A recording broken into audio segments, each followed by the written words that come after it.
Good chilly Friday morning. Oh, it feels like fall. We got football tomorrow.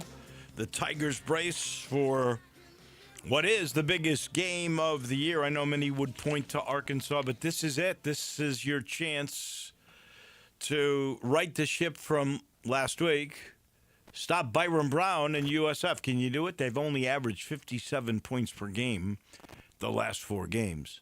This guy either runs or chucks it long. The Tigers secondary will be very much tested. And the line in this game, Landon Smith, it's troubling to me. The line opened at 1.5.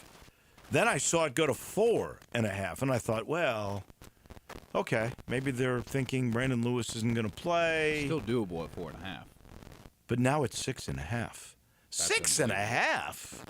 That's a lot of points there. What do they know we don't know? Well, they know that South Florida's got these huge, very experienced trenches, both sides, all grad students, all big. They've stopped everybody except Miami. I get that. And then the Tigers, if you think about it, who have they beaten? The only team that Memphis has knocked off that's got a winning record is Troy. Everybody else is under 500. So I suspect that comes into play. 6.5 is an awful lot, though. That is such a big game tomorrow. That is for sure. Oh, and some good news. I love good news, and I love golf, and I got a combo here.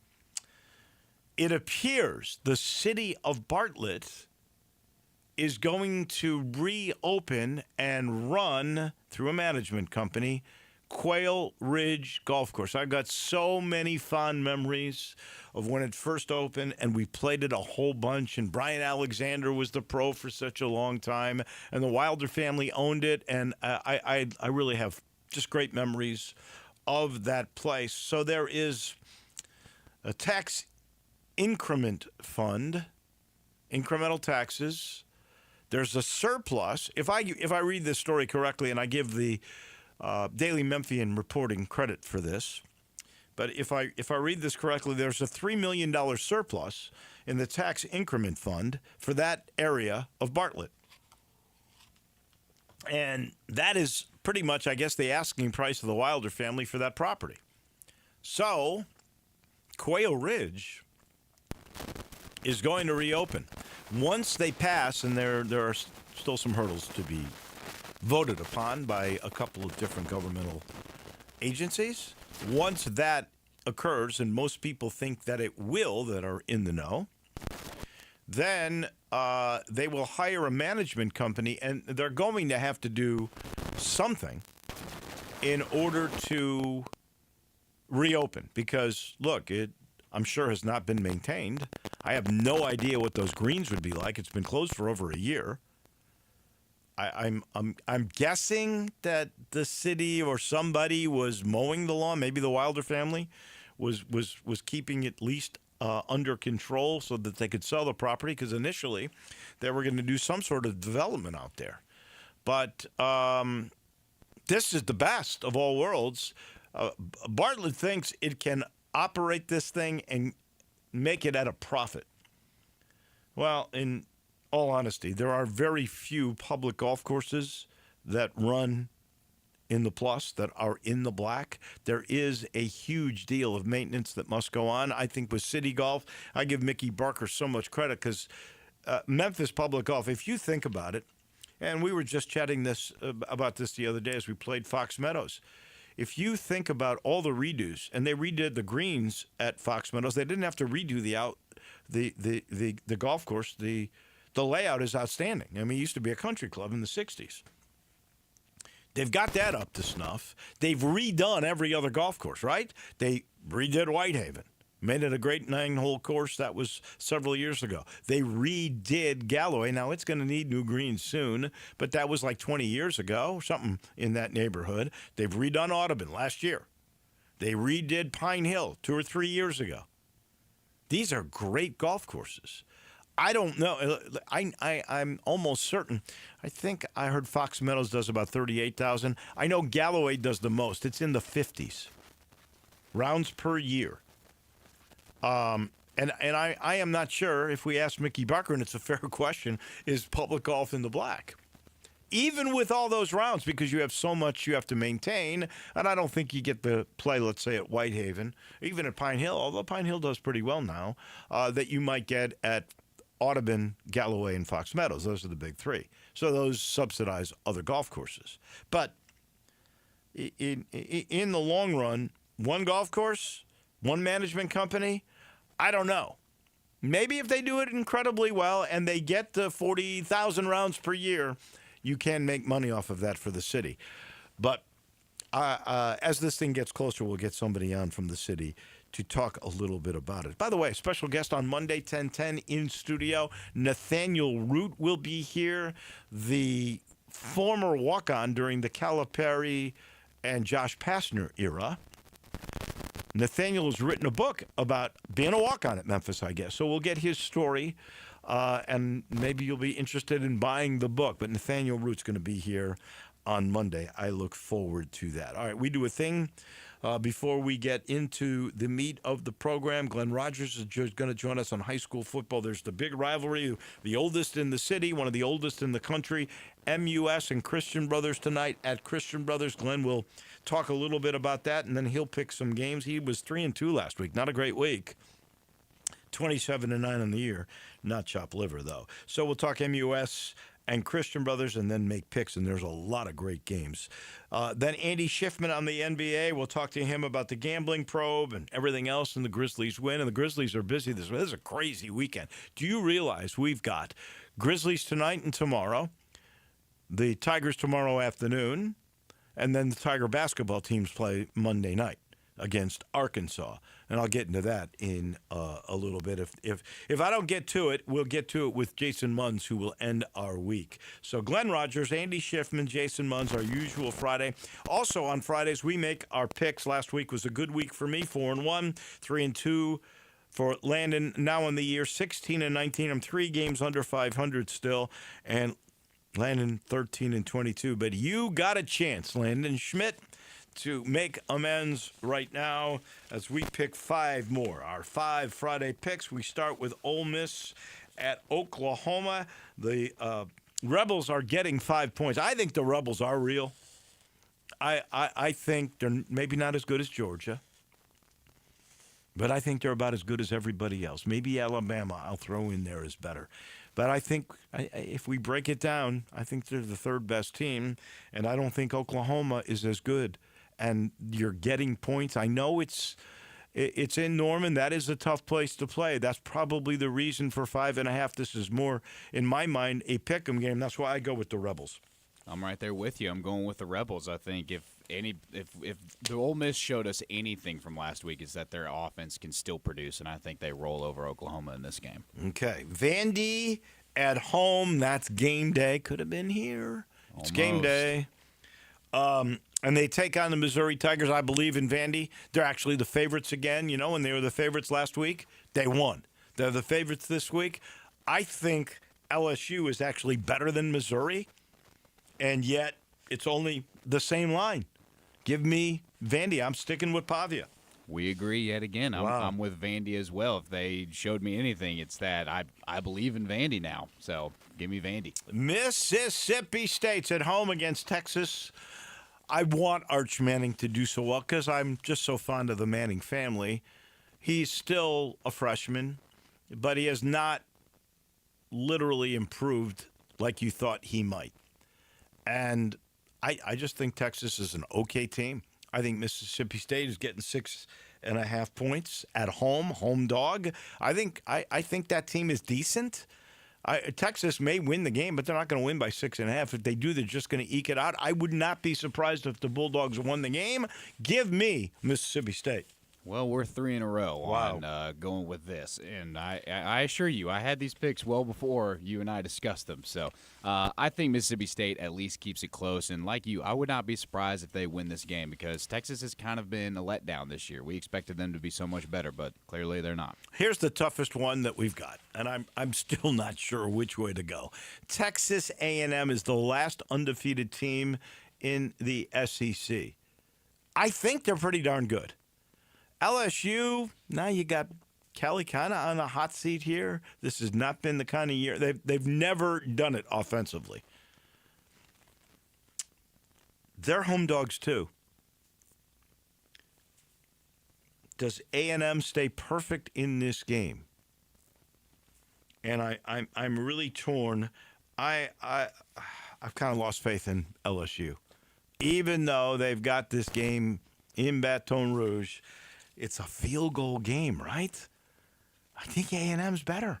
I think they're going to stay undefeated. I'm going to go A&M. Well, I was not torn with this game. As soon as I saw it, I knew I was going with Texas A&M all the way because this offense is good. Marcel Reed is definitely, at this point in the SEC, definitely a top 3 QB in my mind, behind maybe Ty Simpson and maybe Diego Pavia.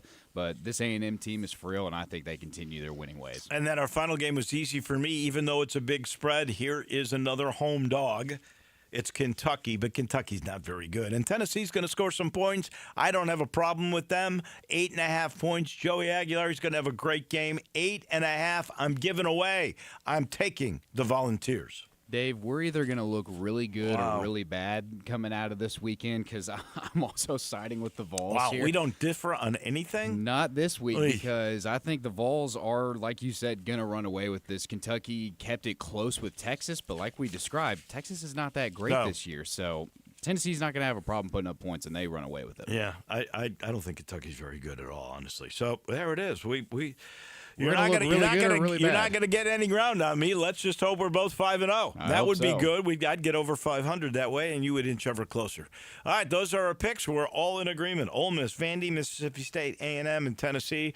If you follow us and you're going to bet because of what we bet, don't. That's all we can say because we haven't been very good this year at all. As I sit in the Family Leisure Studios, a reminder to you, world's biggest spa sale happening right now. It's been going on for a while, but it's going to come to an end soon. I got a feeling it ends right as Halloween comes on the 31st.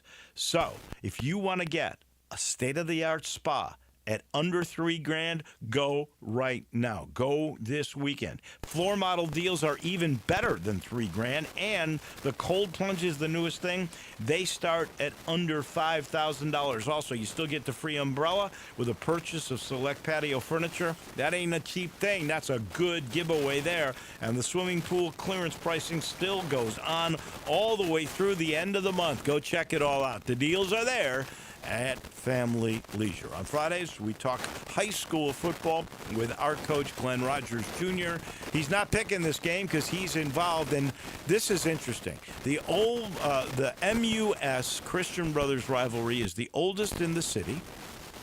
It is one of the oldest in the country. And Glenn Rogers Jr. has the best perspective of it because he's now been on both sides of it. Long time at MUS, now at Christian Brothers High School.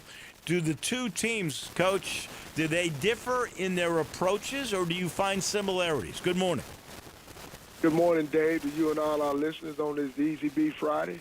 I think both teams kind of approach the game similarly. Coach McDaniel hasn't been too high, hasn't been too low on the game.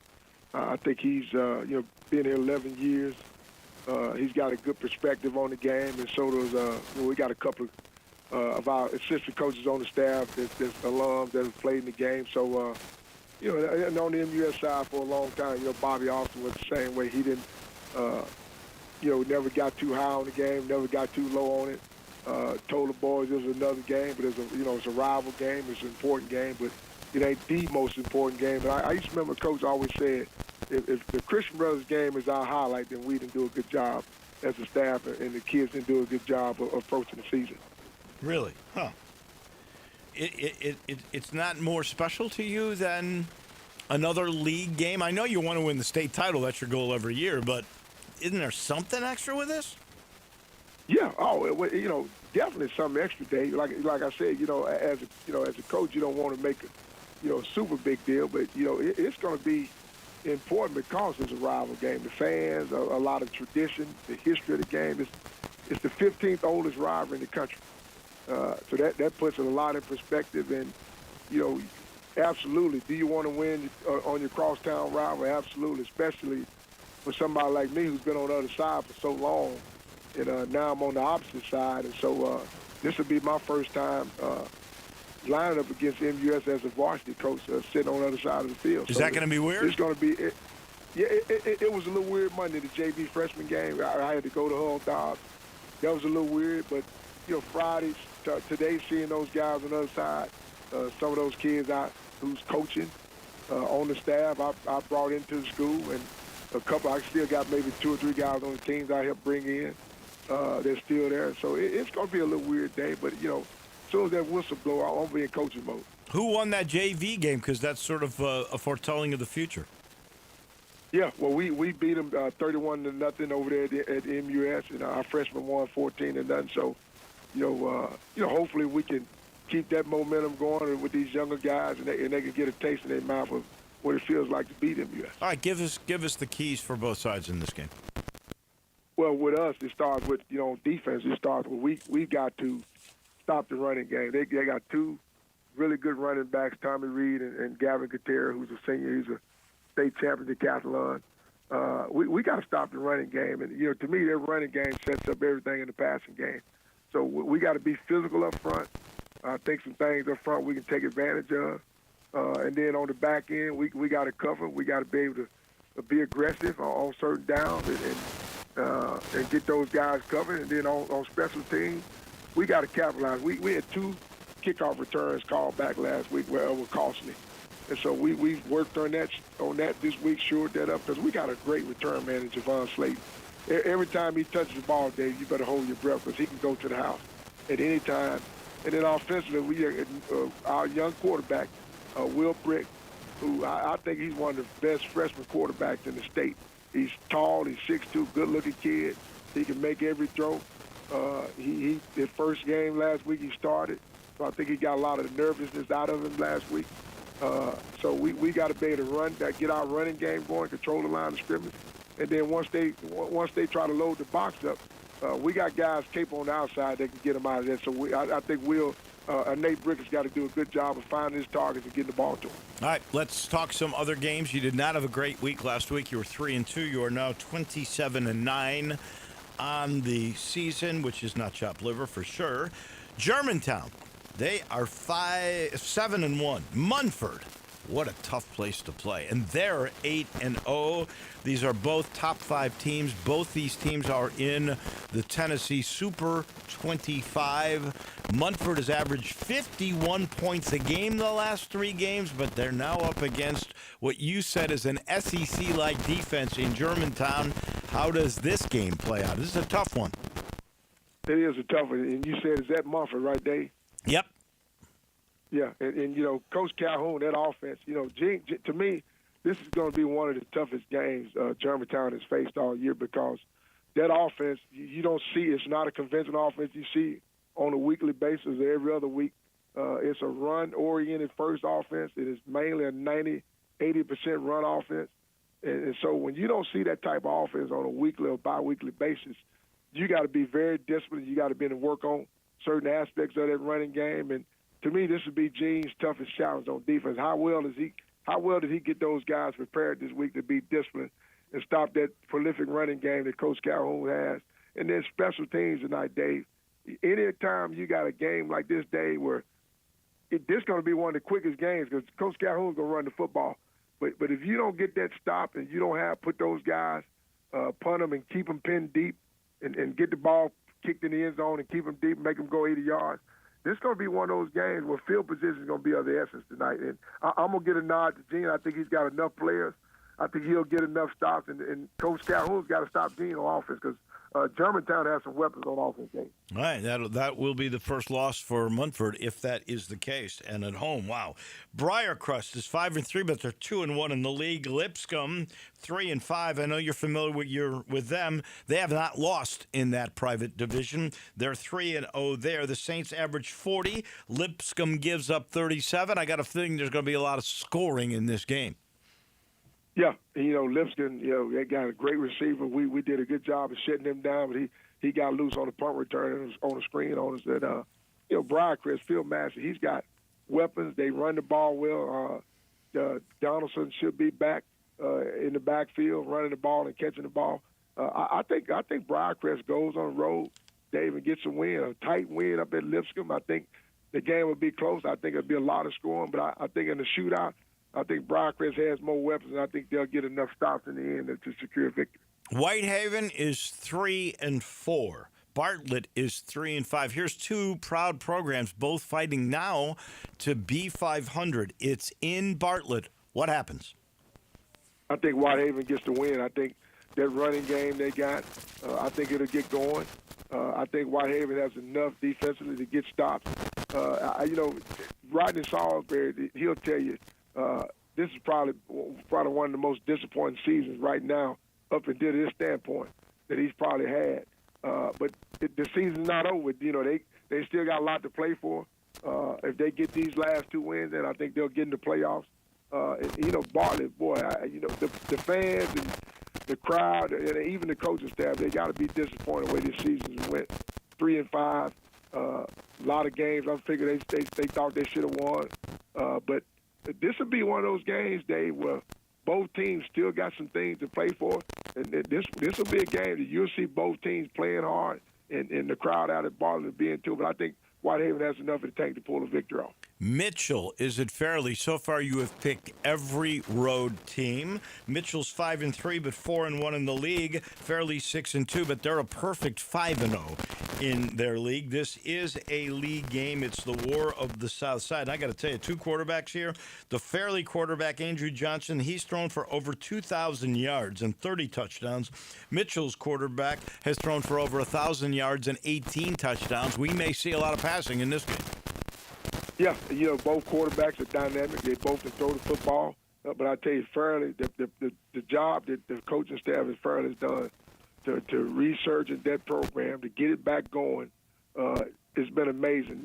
He's been relevant every year he's been there, had the team in the playoffs every year he's been there, I think, besides his first year. But I tell you one day, that Fairleigh program is still is on the rise and back with a lot of pride. I'm giving the nod to Fairleigh. I think they get the win tonight. Over Mitchell. I don't think it'll be a very, very close game. I think Fairleigh get him by 2 touchdowns or more. I just think Fairleigh is a better ball club. All right, finally a home win. Now you got another good one. Lausanne's 4-3. They're 2-0 in their private league. St. George is 6-2 and 2-1.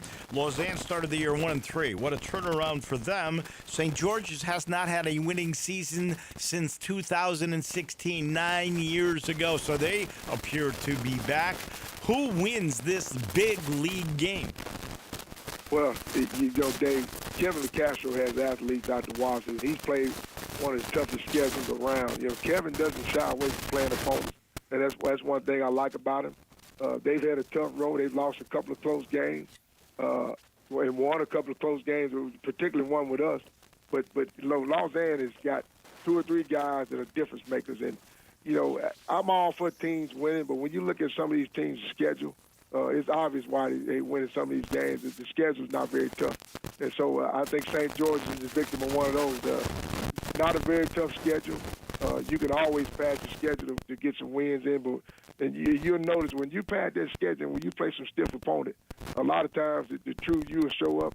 I think Lausanne wins and wins big tonight. I don't think St. George has the depth or the talent to keep over Kevin them tonight. Final game, we're talking about turning things around. White Station lost a lot of close games. They always play a tough schedule. They're at home. They take on Arlington. The Spartans are 3-5, but that again is against really good competition. Arlington appears to have turned things around at the end here too. They are 6-2, but they lost last week to a Houston team that won for the first time. I think White Station is actually the favorite in this game, but who do you think wins? Yeah, once again, you're talking about a program, White Station, 3-5. A lot of competition. They played us. They played MU. They haven't shied away from competition either. And so when you play a tough schedule, it gets you ready down the road. I think this will be a real tight ball game. I'm going to get a nod to Arlington. I think field goal or a 2-point score will win this game. I think Arlington probably will have the better of the kicking game.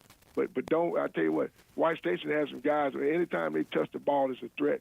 I think this will be a very close ball game, Dave, but I think in the end, Arlington will pull it out in the end. All right, last thing, not against your record here. What happens tomorrow, 11 o'clock Simmons Bank Liberty Stadium, your Tigers and the Bulls of USF ranked in the top 25.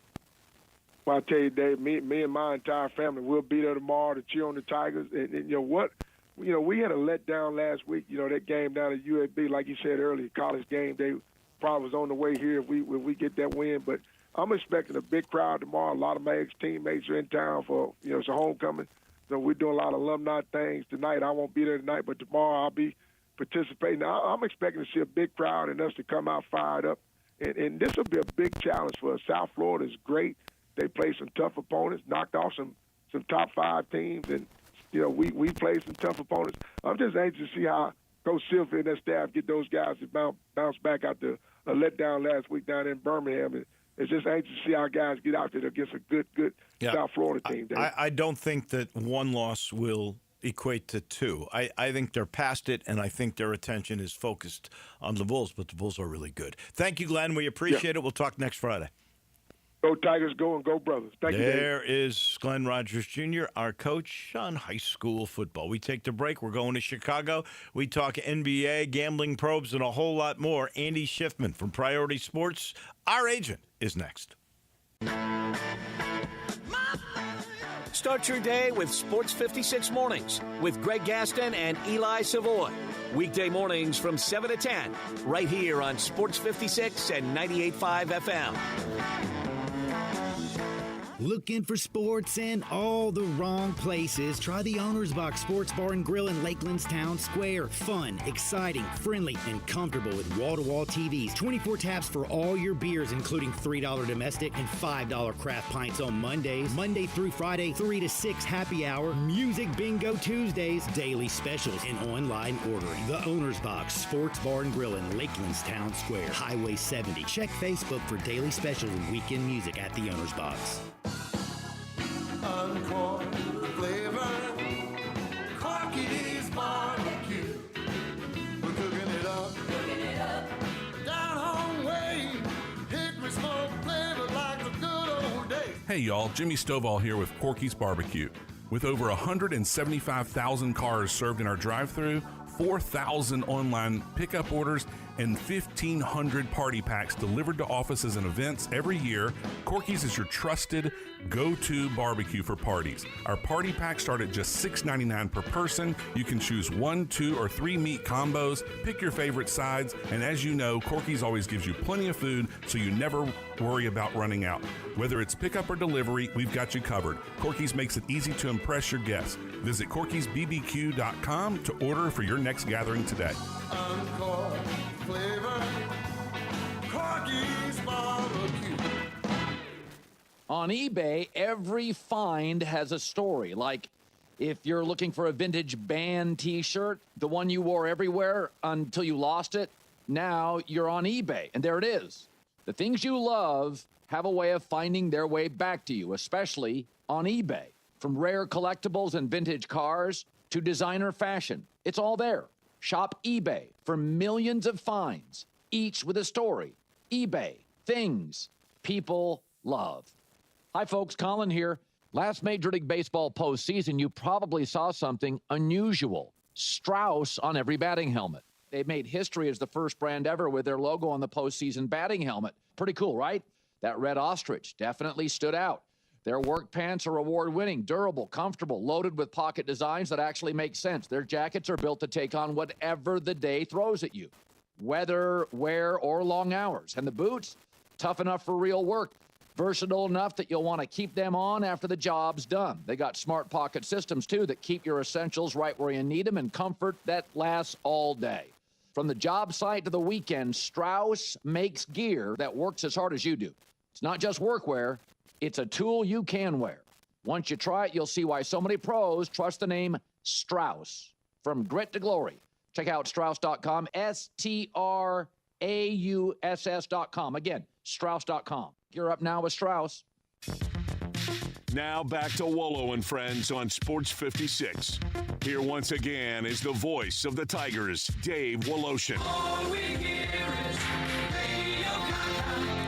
We're headed to Chicago. We're going to talk to Andy Schiffman in a moment. He's brought to you by Sheldon, who's now got 4 homes under contract. And Sheldon with Mark Spensdorf Realtor says that you could be the next. Two are in East Memphis. One is in Germantown. One is on one of the busiest streets in town. In the past, my man Sheldon has sold homes on Poplar, Walnut Grove, Park Avenue, and the only thing missing was having one on the interstate until someone called him about their home backing up to I-40 near 240 near Walnut Grove, which, by the way, was a beautiful home. I saw it, and he sold it.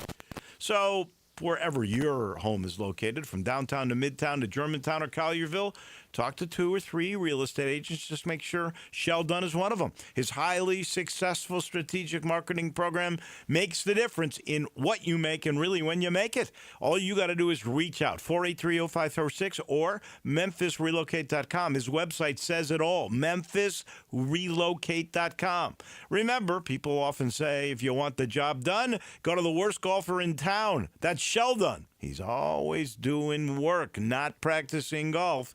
483-0546 or memphisrelocate.com. To Chicago we go. Andy Schiffman, what kind of a headache has Adam Silver got now when the FBI, Cash Patel, and everybody else broke the story yesterday? A sitting head coach, Portland's Chauncey Billups, a sitting player, Terry Rozier, being in a probe. This was for illegal poker games, so that wouldn't be as big a headache as maybe Damon Jones, former player who was an informant to gamblers, selling information about injuries and such. What's your first take on all of this? What do you think Adam Silver should do about all this? Good morning. Morning, Dave. I wish I had an answer for you and for the NBA fans and for Adam. And so the Terry Rozier thing kind of actually, if you remember, hit the media back in the spring, and then it was pretty quiet throughout the majority of the summer.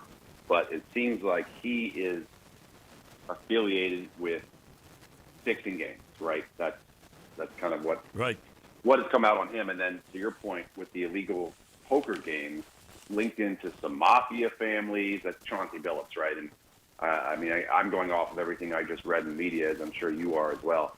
But it's just insane, and it's really unfortunate that now, as you said, it has hit not only an NBA head coach, but what is a bit of a head scratcher is it's Chauncey Billups, who is obviously, we all remember him from his time in the NBA, a legend in Detroit, and I don't know what he's done with his finances, but I have to imagine he made so much money throughout his career. Like, what has happened here? And even let's say he squatted away all of his money he made in the NBA. Even as an NBA head coach now at Portland, he's been there for a number of years. He's making good money. So to be tied into these illegal poker games where he's like the bait to try and lure high income, whatever you want to call it, players because they want to be able to play poker with Chauncey Billups, and it's very, very unfortunate. And it's really even more unfortunate that this all obviously came out here opening week of the NBA when the focus should be on the elite games and the play that we've already experienced and seen. I mean, you've got the Thunder. I know we'll get into this in a little bit, but you've got the Thunder two double overtime wins, which is absolutely incredible to start the season like that. You got a great Denver Golden State game last night where Golden State came back and fought off Aaron Gordon that dropped 50 points and 10 of 11 from three. And then, oh, by the way, you got Wemby coming out here looking like Allen Iverson. Absolutely incredible the other night. And still, it's overshadowed by the gambling probe and two different storylines. So, look, Dave, I don't know what Adam can possibly do. I don't really know what the league can do as a whole to ward off this. It's now in the hands of the federal government, obviously, and there's going to be repercussions, and there's going to be an ongoing investigation. And so I think if you're Adam, you just have to make the focus on basketball. The Chauncey Billups thing is the ones that's most confusing. I don't know if he just was greedy, as I've heard one scenario. The other is I don't know if the mob latched onto him and basically said, look, if you don't do it, you may not wake up tomorrow. They got three different mob families, the Gambinos, and I forget this stuff, it's like a Hollywood movie. And I know there's going to be more that's going to come out of this. Absolutely. Now they're starting to intimate that there's some sort of crossover with college basketball and game fixing there, and everything seems to point that, hey, just be on the lookout because there could be some investigations going on in college basketball that will come out. And this is a completely different scenario, right? But like years ago, when the FBI was investigating all these coaches paying for players, remember, and all that came out with, Christian Dawkins and all these other coaches, like, we were kind of tipped off that was coming, and it did come. And now, here we are again that, hey, this is going on in the NBA. But by the way, we have some dirt on college basketball, whether it's coaches, players, who are involved in illegal gambling, betting, fixing games, what have you. Oh, yeah. So that's coming. I saw the list. There was like 6 schools, including one in the Tigers Conference, Temple. Mm-hmm. So that is troubling. When gambling became legalized, and even before that, there's always been a problem. But now it's open. The NCAA is saying that, hey, college players can bet on pro games. That was another invitation that worries you some. And I mean, the NBA's got a real nightmare here because this is not the first time. Remember, this really began when you saw fixed stuff with the referee Donaghy. Yeah. How many years ago was that? Is that like 10 years ago? I think it was longer. I think it was more than that. Wow. It felt like more like 15 years ago. Wow. You had that happening. And it's very dangerous. And I don't know how you could possibly avoid it in the future. That's really more in the hands of the platforms that allow online betting and gambling. But even then, like, okay, you take that away, right? Like when Donaghy was refereeing these games, these people have bookies. They can just make a phone call. So it's unfortunate now that this is starting to be more prevalent. Luckily, majority of these players are not involved with it, and they understand. Look, we have a lot more to lose than we have to gain.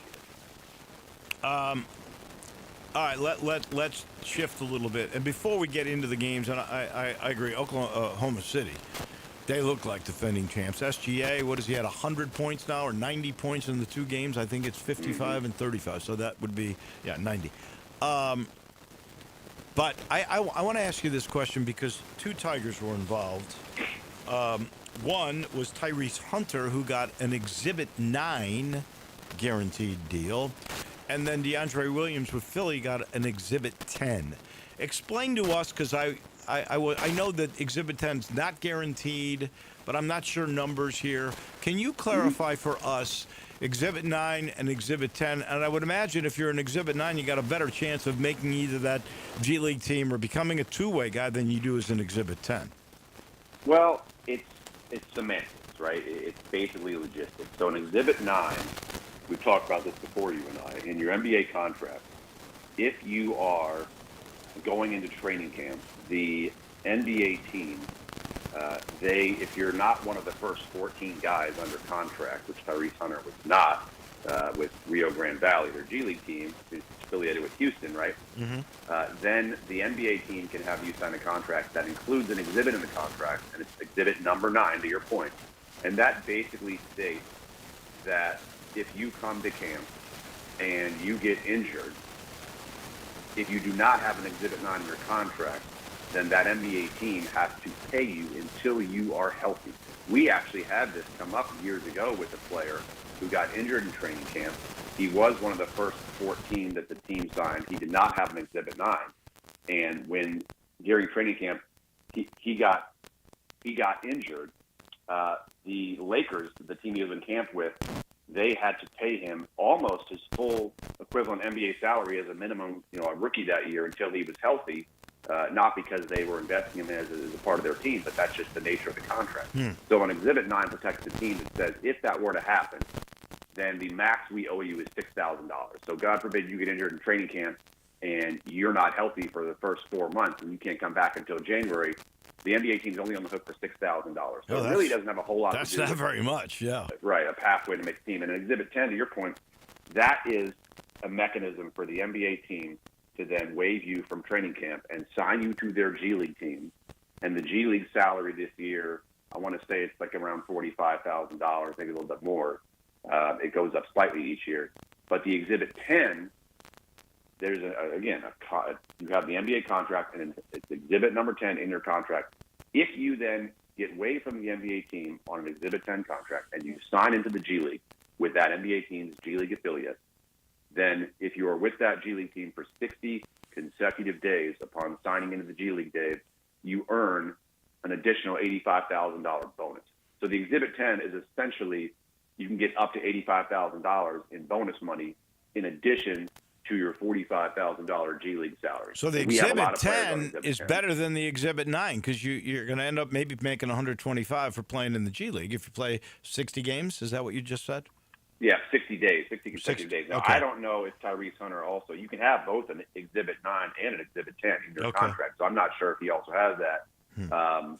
But in terms of your point, like, does it really benefit a player one way or another in terms of trying to get a two-way? It really doesn't matter because any NBA team can call either of those players up, not just the team that you signed with and then was waived out of training camp, to offer you a two-way. So it really doesn't have much bearing on your ability to get a two-way one way or the other. All right, real quick, Grizz win that first game. Now Ja is questionable for tonight. So is Kentavious Caldwell-Pope.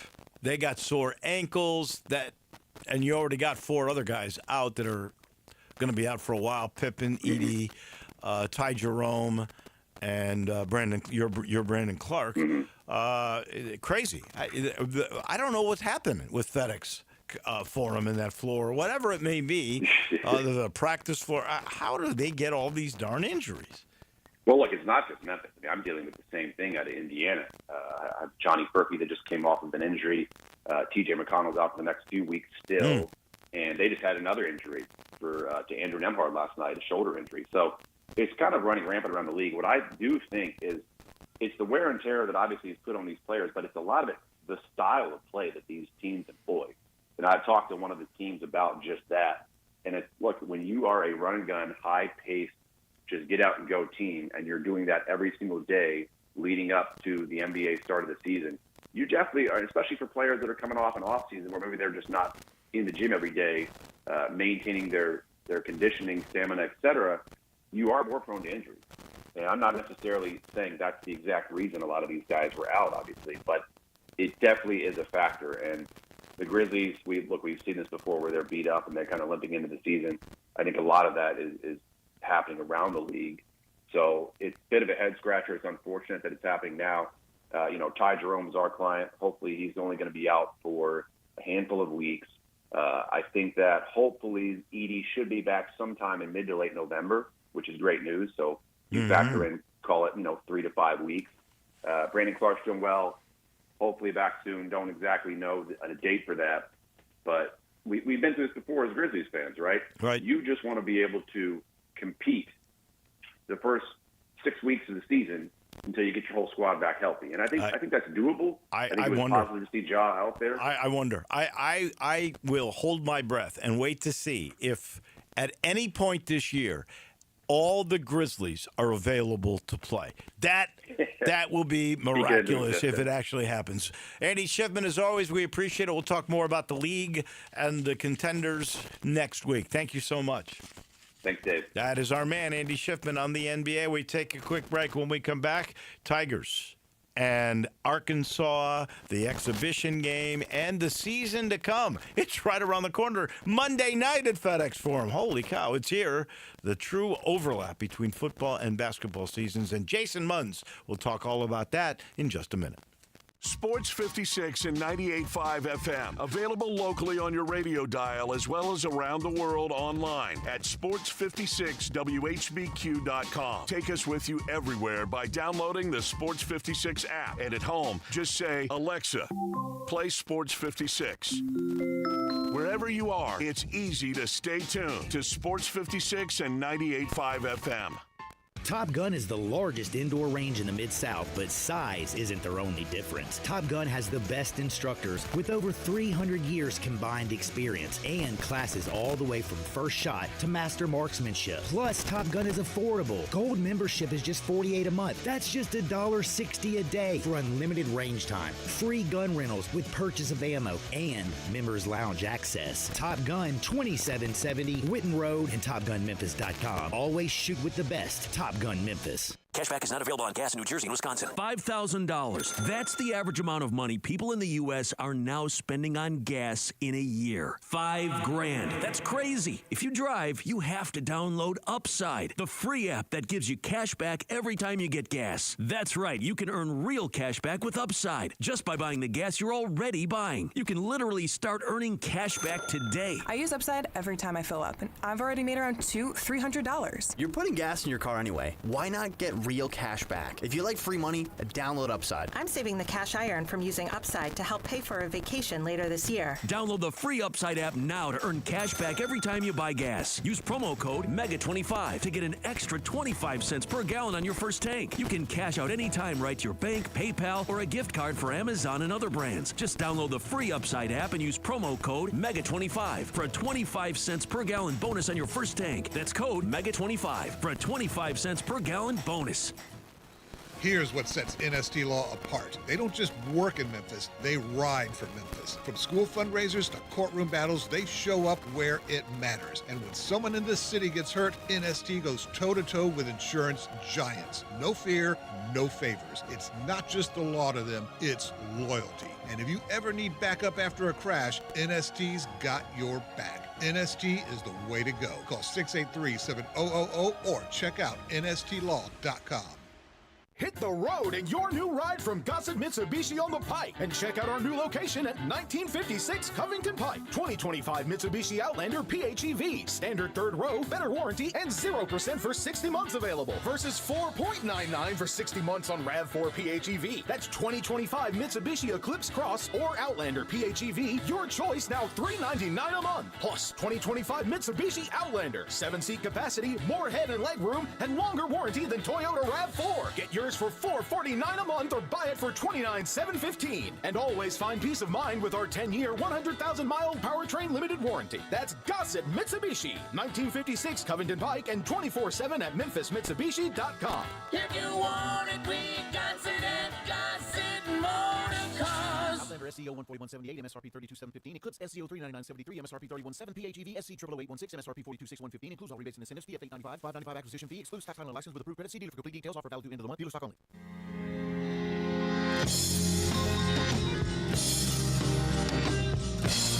Now back to Wolo and Friends on Sports 56.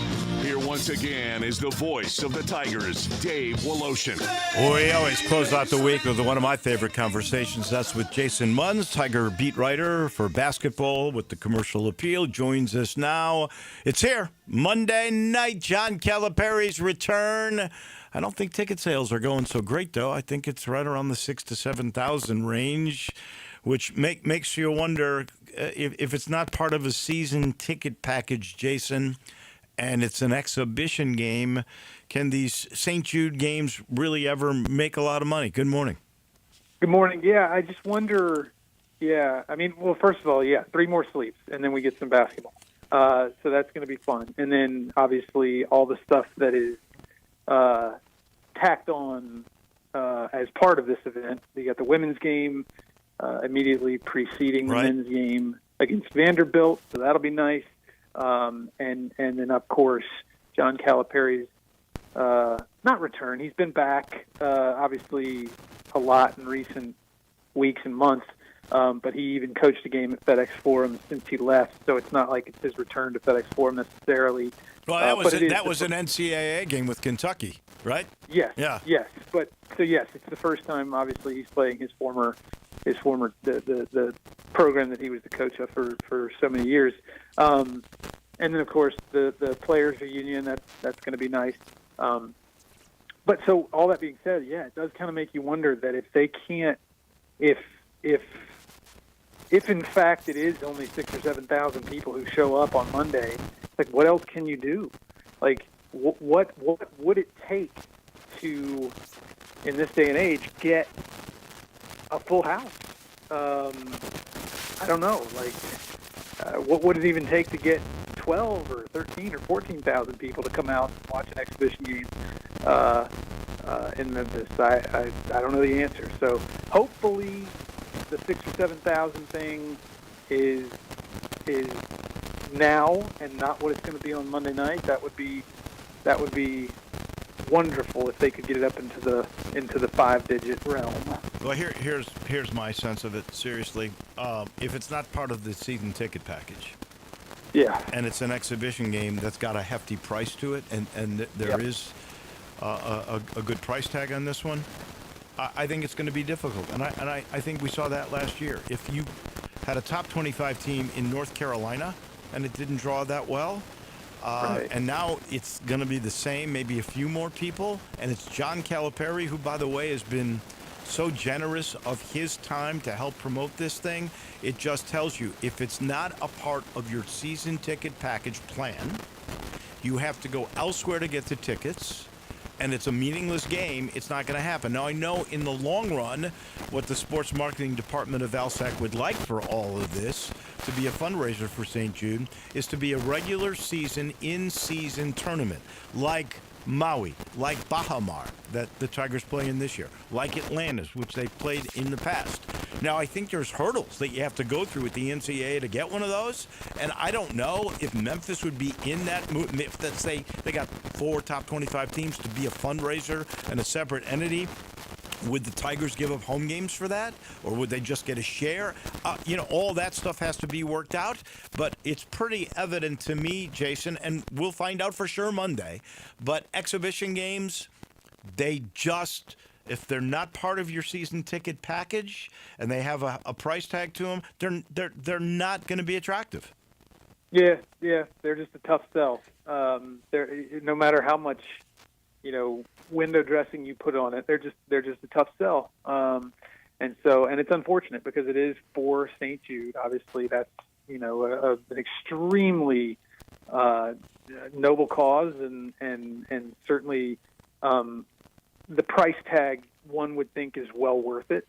Not only for the basketball that you get to see and the event, the everything that goes along with the event of the thing, but obviously the fact that the money goes to St. Jude. But no, you're right. Like it's a tough sell.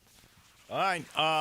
Last year, as we get closer to this, because the game on Monday and the game on Thursday in Atlanta, those don't mean anything with Auburn, but they do mean something when we start with the San Francisco Dons, who will come into town in just a couple of weeks. Last year, the Tigers shocked the world with a pretty brand new team, other than one player. And they went 10-3 in a very tough non-conference schedule, including wins against UConn and Maui, against Michigan State and Maui. I mean, it was big-time stuff, 10-3. Again, a fiercely competitive, very tough non-conference schedule. What is a fair assessment and prediction that the Tigers will finish with record-wise when it comes to this non-conference season? So because we know so little about this team and this roster, it's impossible.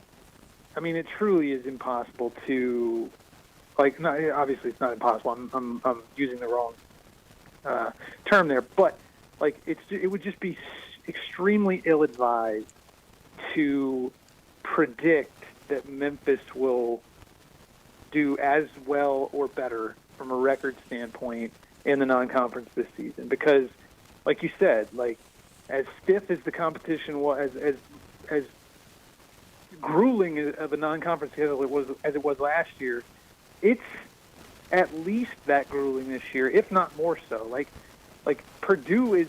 I know UConn was the back-to-back defending national champions, and I think the preseason number one going into last year. And I know that obviously it did not. That's not how it went for UConn last season, although they did make the NCAA tournament. I think Purdue being the preseason number one this year is way more of a sure bet going into the season than UConn was last year. And again, if memory serves, I'm not sure if they were preseason number one or number two. I think they were two. I don't think they were one. Yeah, I'm not 100%, but I think they were two. Even still, you got Purdue, you got Louisville, you've got Baylor, you've got Mississippi State, Ole Miss. It is and I'm missing some. Obviously, San Francisco's coming here. UNLV is coming here. Yeah. So you the got point Vandy, is, like, Mississippi State, Ole Miss. Oh yeah, Vanderbilt is that's going to be a really, really tough one, even though it's here at Memphis. And so the point is, like, I don't think they're going to go 10-3. I think it's going to be closer to like 7-6, something like that. Even to me though, against this schedule, I'm not sure that 6-7 or 7-6, somewhere in that ballpark. Like, I'm not sure that would just be the worst thing, like from a resume standpoint. Like, that's how strong their schedule is this year. And think about all these games that are on the road, like Mississippi State, Ole Miss, Louisville, the games in the Bahamas, Purdue, perhaps Texas Tech, perhaps Wake Forest, whichever one that's going to be on the second day. Like, I like you would look at a 7-6 record and think, well, they didn't do so hot. But, when the committee gets in the room at the end of the year and they're going down the list and they see Memphis 7-6 in the non-conference, but the strength of schedule is probably going to be 1 or 2 or somewhere in that neighborhood, it'll be okay. It'll be okay. I would say 6 and 7. You're not going to get much of a seed, even if you dominate in the conference. So I hope it's 7 and 6 or 8 and 5. Strengths, weaknesses of this team. We got about a minute and a half. I think the strengths are going to be the playmaking ability. I think they're, Doug McDaniel and Aaron Bradshaw and Pierre Parker and, some of the other guys they have, Curtis Givens Jr., Zach Davis, Hassan Abdul-Hakim. Like, those guys are all capable of making plays. I just don't know how well they're going to rebound. I don't know how well they're going to defend. So that it's going to come down to that. Like, if they do what we think they're going to do from like a putting up points standpoint, then like, it's going to come down. It's going to hinge on defending and rebounding, and those are two huge question marks. I'm with you. Maybe they come out and surprise us, but those are two very big questions. I think a lot's going to. My guess is their strength is really their depth, so they can play a lot of guys, and I think defensively they should be pretty good because it's not only just depth, it's length. I've never seen a longer team, but in the short bit of work I've seen, they're not a good rebounding team. Ingram is supposed to be the guy that is going to be a gobbler of rebounds. Hope that he is. I guess we'll have to wait and see, but that to me is the biggest question mark. Can they rebound against elite teams? And we'll get the answer starting Monday because there are some elite players on that team. He's got stars back from last year like Brazil and DJ Wagner and Billy Richmond, and guess what? He's got, I think, 2 5-stars and 1 4-star freshman. I mean, it's going to be a test. I can't wait till Monday. We'll see you then, Jason Munz. Thank you.